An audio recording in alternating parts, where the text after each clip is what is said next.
Então a gente vai ver agora os exercícios 02, que são os exercícios na semana 3, tá? A gente vai fazer agora uma série de exercícios para fixar esse conhecimento sobre o que é um vetor, como ele funciona, como é que a gente modifica, e sobre esses tais testes booleanos, né, esses testes lógicos. Então vamos lá. O primeiro exercício que eu quero que vocês façam é modifique o valor específico de um vetor em qualquer posição. Então você vai agora pausar o vídeo, tentar fazer, e em seguida eu vou mostrar aqui para vocês como é que a gente soluciona isso, uma das maneiras de solucionar isso. Ok, então para começar essa função, eu preciso dar um nome para ela. Então o nome que eu vou dar vai ser modVect. Então lembrando, eu dou um nome, eu boto a setinha para indicar, escrevo function. Dentro do function eu vou ter que identificar meus argumentos, aqui entre parênteses. Então se eu quero que ele modifique o valor específico dentro de um vetor, o que é que eu vou ter que receber do meu usuário? Bem, vai ser um vetor. Então eu vou colocar aqui vetor. Eu abro as chaves e fecho as chaves. E tá. Então eu tenho aqui o meu vetor. Eu quero que ele modifique um valor. Então para eu identificar um valor, eu vou ter que dizer qual é a posição dele. Ele quer que seja em qualquer posição. Como ele quer que seja em qualquer posição, eu preciso que a posição também seja um dos meus argumentos. Então eu vou botar aqui, posição. Então vetor, para eu escolher a posição específica de um vetor, eu preciso usar então os colchetes.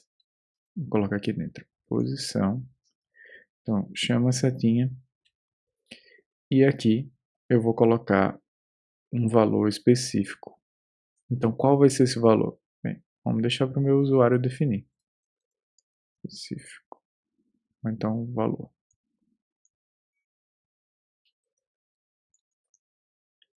Já tenho o meu vetor modificado. Está aqui. Vou carregar então a função, né? Seleciono Ctrl Enter. Você vai ver que ela aparece aqui ó, no meu ambiente. Vou testar aqui agora a minha função. Então, modify. Digamos que eu tenho aqui um vetor que vai de 1 a 5. Então, vou chamar aqui ele de vetor 1. Carreguei, ó. Você pode ver aqui o meu vetor. Ele vai de 1 a 5, vou chamar ele aqui. Qual vai ser a minha posição? Eu vou querer então que ele mude a posição 3 e coloque o valor de 10. Você vai ver aqui que na posição 3 ele mudou para o valor 10. Tá? E se isso aqui fosse um outro vetor de outra coisa, chamado, que fosse na verdade 1, 2, 4, 6, 7. Mesma coisa, ele mudou o que está na posição 3 pelo valor 10. Tá? Que antes era 4 aqui. Então ele fixa na posição e não no valor específico e troca pelo valor que você indicou. Aqui no caso 10. Se eu mudar aqui, ó, 5, ele agora muda a terceira posição pelo valor 5. Ok? Então essa foi a nossa primeira função, simples. Agora vocês tiveram que fazer com 3 argumentos. Tiveram que articular os 3 argumentos aqui dentro, então esse era o nível de dificuldade dessa função. Na próxima função, eu quero que você modifique todos os valores de um vetor que sejam menores que x por um valor y. Okay? Então pausa o vídeo, tenta resolver aí sozinho e eu já mostro para vocês como é que faz. Tá, então de novo, eu primeiro tenho que escolher o nome da minha função. Então eu vou chamar a minha função de modVec menor. Coloco a setinha para atribuir a função a esse nome.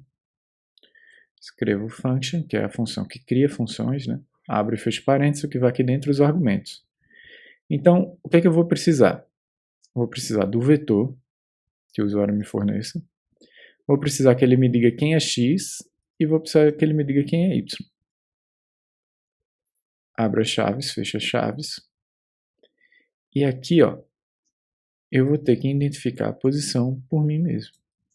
Então eu vou olhar o quê? Ele quer saber quais são todos os valores que são menores que x. Então, vetor que é menor que x. Né? Então aqui eu vou ter a posição, né, um vetor de true ou false, que vai me dar o resultado.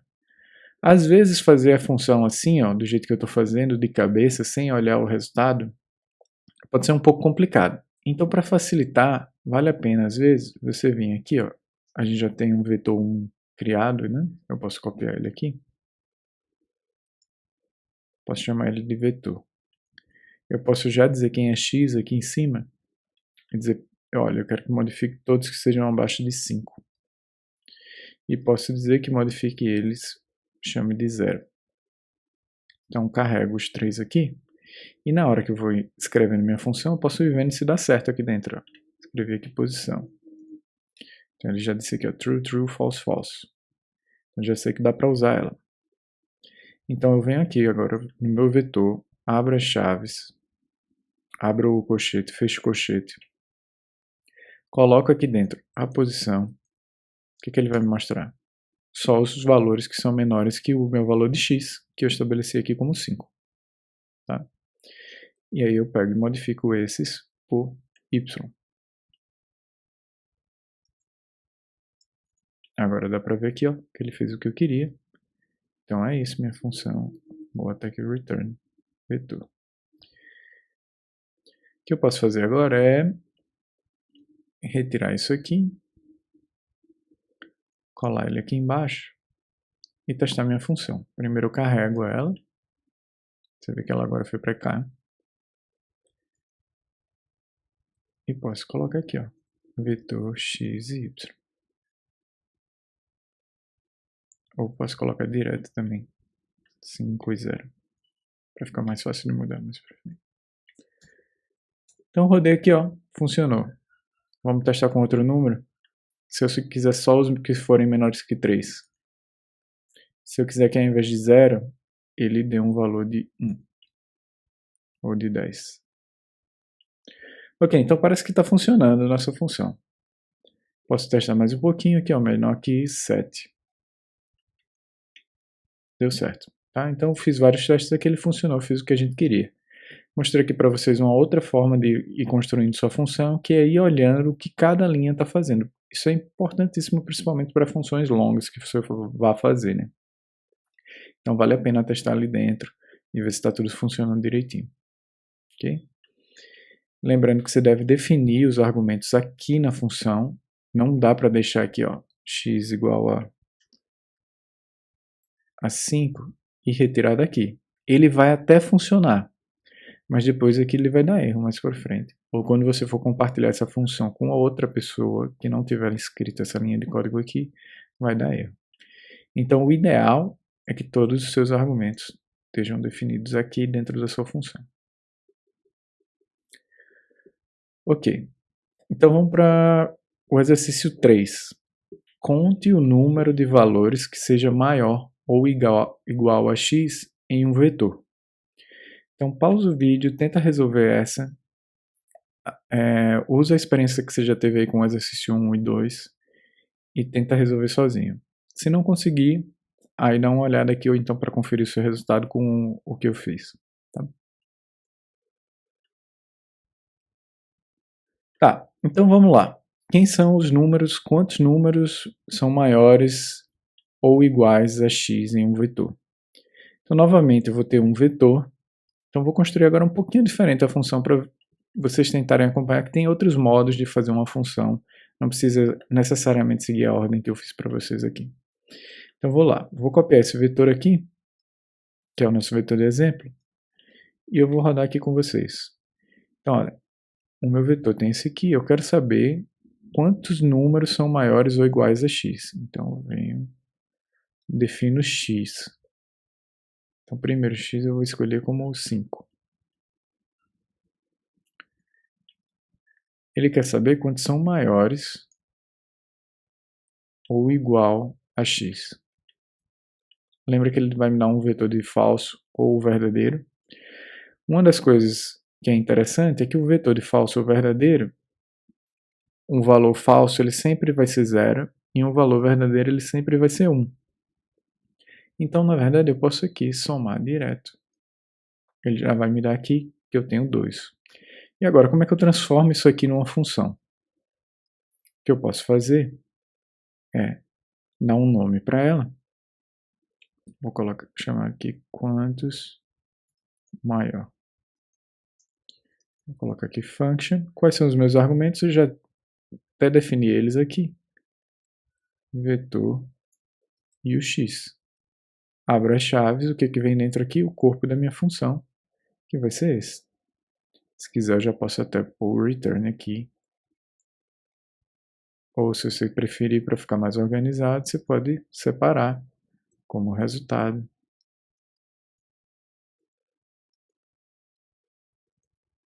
E chamar aqui resultado. Eu vou deletar essa parte aqui. Vou testar ele aqui embaixo. Quantos maior. Abro, coloco o meu vetor. Coloco o meu valor de x. Tem que separar meus argumentos por vírgula. Ok, ele me deu 2. Quantos são maiores ou iguais a 2? Tem 4. Quantos são maiores ou iguais a 1? 5. Você vê que a flexibilidade aqui é que eu posso, a qualquer momento, aumentar esse meu vetor para um número enorme. E eu agora posso perguntar para ele quantos são menores ou iguais, quantos são maiores ou igual a 30.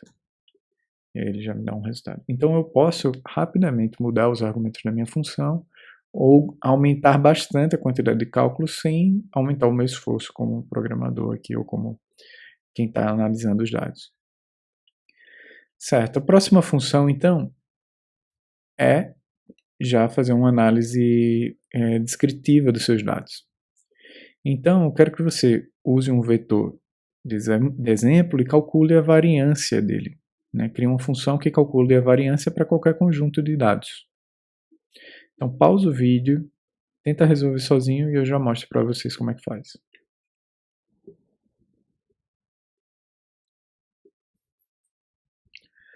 Então pessoal, para resolver essa questão da variância, a primeira coisa que você tem que fazer é olhar qual é a fórmula da variância. Então vai lá, busca no Google, eu já fiz essa busca aqui, vou mostrar para vocês o que eu encontrei. Então essa aqui é a fórmula da variância amostral. Ela muda da variância populacional porque ela inclui esse -1 aqui no N.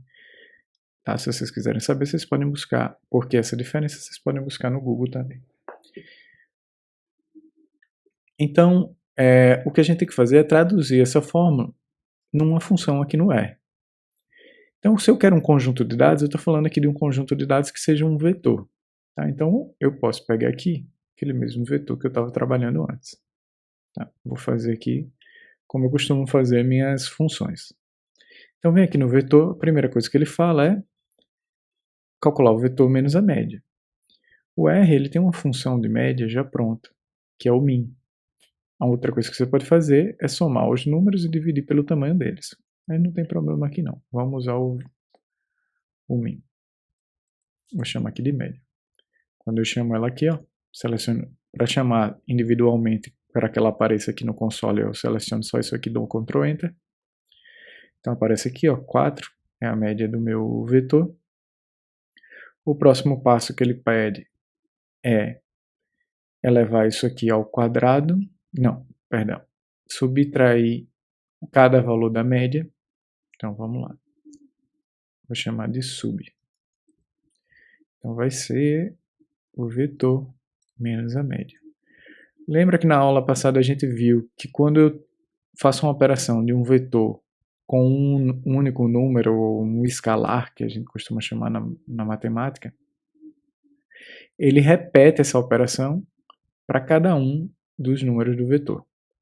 Então, quando eu fizer a subtração, eu tenho, na verdade, um vetor, mas eu tenho números positivos e números negativos. O próximo passo que ele faz é levar esse sub ao quadrado. Então, vou chamar aqui de sub 2. Tá vendo? Ele pega essa subtração de um pelo outro e eleva ao quadrado. Por que ele faz isso? Ele faz isso porque os símbolos, ó, tanto você vai ter uma variância para baixo, negativa, quanto vai ter para cima, positiva. Se eu fosse somar isso aqui, ele daria 0. Ou seja, ele estaria dizendo que não tem nenhuma variância nos meus dados não variam de jeito nenhum. O que não é verdade, né? Vocês podem ver aqui que eles estão variando, eles não são todos iguais. Então, uma coisa que se faz é elevar o número ao quadrado, porque aí você elimina esses números negativos, todo mundo vai ficar positivo. Lembra que menos com menos é mais. Então, vou aqui, ó, sub, posso elevar ao quadrado. Agora todo mundo tem número positivo. O próximo passo é somar esse pessoal aqui. Então, posso vir aqui e usar a função sum, sub2. Ele vai dar esse resultado aqui. Então, vou botar aqui soma. E depois eu tenho que dividir por n menos 1. Como é que eu faço isso no R? Eu preciso saber, então, o comprimento do meu conjunto de dados. Para saber esse comprimento, tem uma função que você pode, se você tiver buscado no Google, é a função length. A função length, ela mede o comprimento. Então, eu posso ver o comprimento do meu vetor. Ele vai me dizer que o comprimento é 5.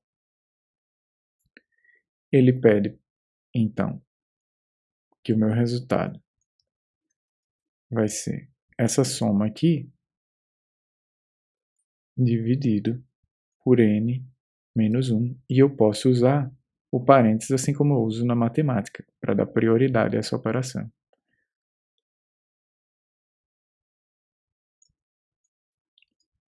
E esse aqui é o meu resultado, 6,5. Agora, eu tenho que transformar isso aqui numa função. Quais são, então, os dados de entrada, os dados que o usuário precisa fornecer? É o vetor. Então, posso vir aqui e criar function. Dentro do function, meu argumento vai ser vetor. Isso aqui é o quê? O corpo da minha função. Ele vai entre chaves. Então, posso botar entre chaves. Se eu selecionar isso aqui, ó, e apertar Ctrl I, ele faz essa indentação aqui para mim. Bota esse espaço.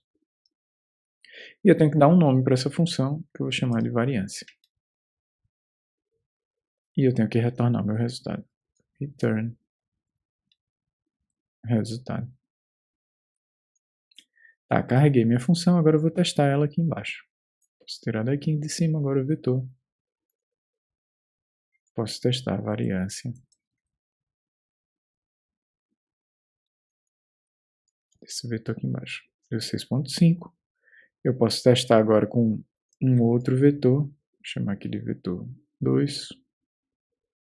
E o vetor 2 vai ser um número de 1 a 1000, ou seja, um vetor bem grande.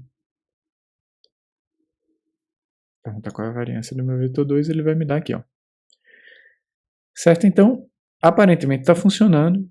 Eu posso testar isso, a minha função também, com a função base do R, que é a função var. Então, posso ver se eu criei uma função igual a do R. Você vai ver que eles estão dando o mesmo resultado. Então, aparentemente está certo. Eu vou testar aqui com a outra de novo.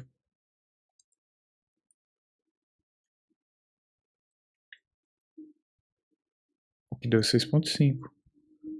Testar aqui usando a var. 6,5 também. Então, parece que a nossa função deu certo.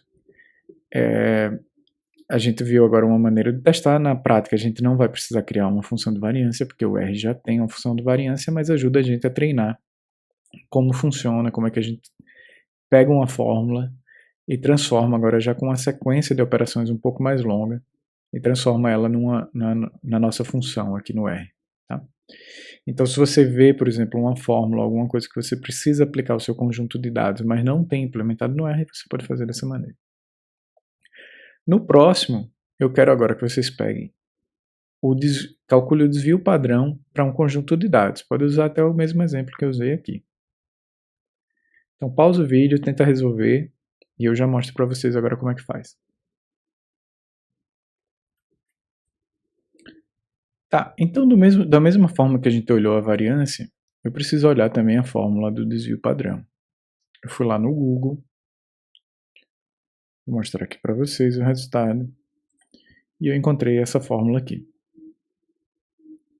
Você vê que ela é muito parecida com a fórmula da variância.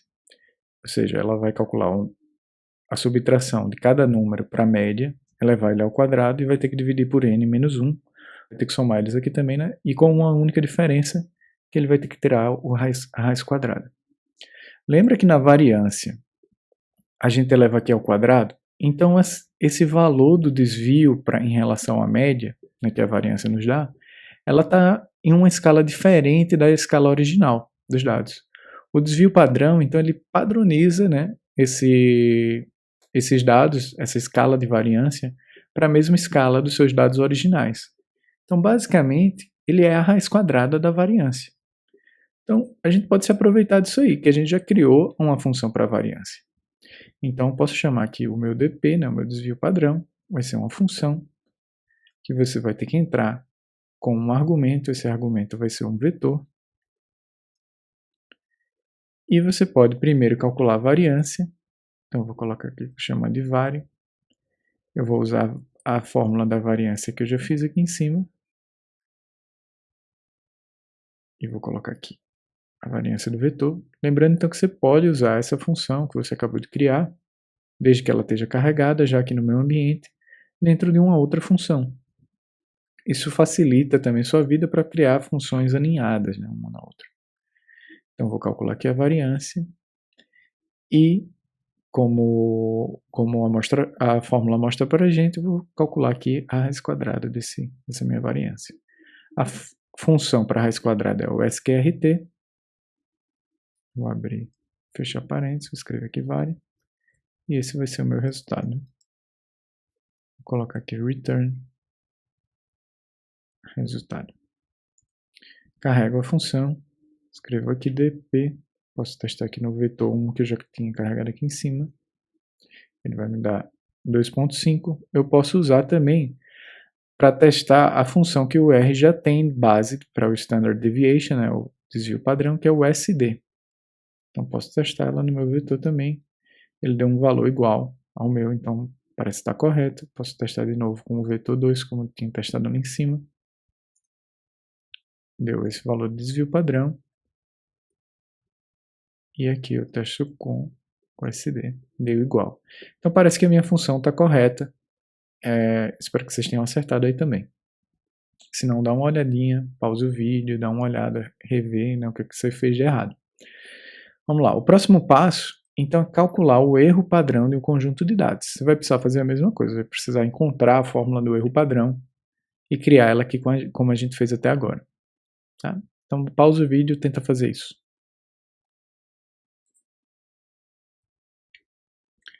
Bem, vamos lá. Então, fui lá de novo no Google, fui olhar a fórmula do erro padrão.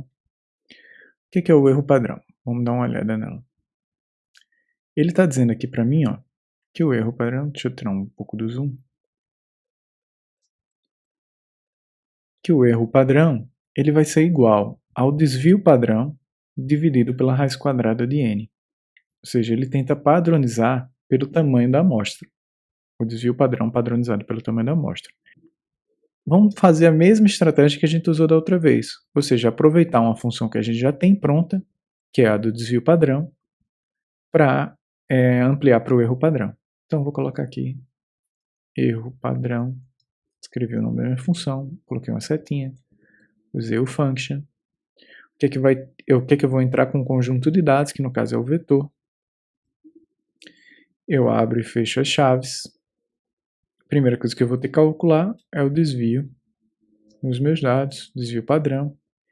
Para isso eu posso usar a função que eu criei, dp do vetor, dou enter. Ele me fala para dividir pela raiz quadrada do tamanho da amostra. Então, eu preciso primeiro calcular o n. A gente já viu que o n, né, o comprimento do meu vetor, ele pode ser calculado usando a função length. Abre e fecha parênteses, escrevo aqui também vetor. Então, vou ter o n do meu vetor, né, do meu conjunto de dados, comprimento. E ele fala para ter a raiz quadrada desse n. Então, vou botar aqui raiz. Vai ser o sqrt, que é o square root, né, o nome em inglês para raiz quadrada de n. Então, no final, vai ser basicamente a raiz, o desvio dividido pela raiz. Então, vou chamar aqui de resultado. Vai ser o desvio dividido pela raiz. Vou dar um return resultado. Você vê aqui, ó, eu apertei sem querer o Ctrl Enter. Ele me deu um erro. Isso porque eu não criei nenhum dos objetos aqui, tá?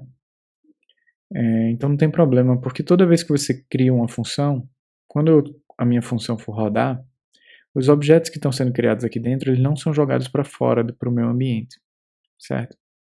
Ele só vai ser criado se eu selecionar e der Ctrl Enter neles especificamente aqui. Tá? Então vou limpar aqui o meu console, só para vocês verem de novo. Criei aqui minha função, vou carregar ela. E agora eu vou testar com o vetor que a gente já vinha trabalhando. Esse é o resultado para o 1, esse é o resultado para o 2. Bem, então é isso, parece que a nossa função está funcionando, né? Se você ficou na dúvida se a sua função deu certo ou não, você pode testar com o mesmo, os valores que eu estou testando aqui, e ver se dá igual. Se não, você pode buscar na internet algum outro software, algum software online que calcule o erro padrão. O R não tem uma função base de erro padrão, tá? Que você pode estar usando. Bem, então é isso, pessoal. As 3 últimas questões vou deixar para responder agora no próximo vídeo, que elas são um pouquinho mais complexas. Então dá uma pausa, respira fundo, vai tomar uma água e no próximo vídeo a gente resolve essas 3 últimas. Outra coisa, lembra de salvar o seu script. Então vou vir aqui, vou chamar aqui de exercícios 02.